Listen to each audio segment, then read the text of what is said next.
Аида Медерова 10 жылдан бери бала бакчада эмгектенет. Мамлекеттик кызматкер кичинекей балдарга абдан жакын. Алардын ар бирине аяр мамиле жасайт. Келерки жылы тарбиячы өз тобу менен бирге жыл сайын өтүүчү жылдын мыкты тарбиячысы сынагына катышууга белсенип турат. Балдар менен иштеген жагат, балдар менен иштеген аябай кызыктуу. Мен математика сагын мага аябай ошол сабак аябай жагат. Ошол себептен ушул балдар менен математика сабагынан мыкты мугалимдерге катышсам деген оюм бар. Эмики жылы бул конкурс жаңы эреже боюнча өткөрүлөт. Тиешелүү жарлыкка мамлекет башчы кол койду. Ага ылайык жылдын мыкты мугалими, жылдын мыкты тарбиячысы сыйлыктары бир кызматкерге бир гана жолу берилет. Серепчилердин айтуусунда бул конкурс билим берүүчүлөр үчүн жаңы тепкич. Талаштан тактык жаралат деп айтылат кыргызда.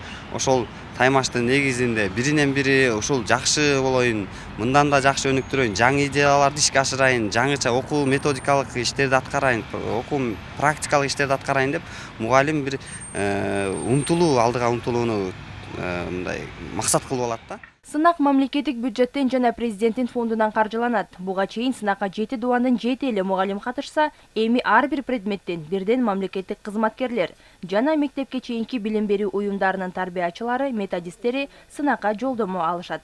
Учурда катышуучуларды тандоо жана иш-чараны өткөрүү боюнча жоболор иштелип чыгууда. Бул ар бир облуста, райондо, облуста анан эң акыркы жыйынтыктоштуруу бул республикалык деңгээлде өткөрүлөт.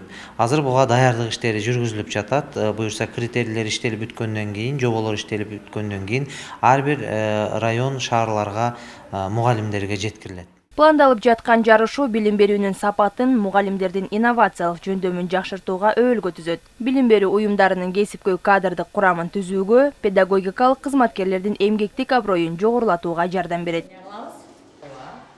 Альбина Айбекова, Руслан Бараненко, ЛТР, Бишкек.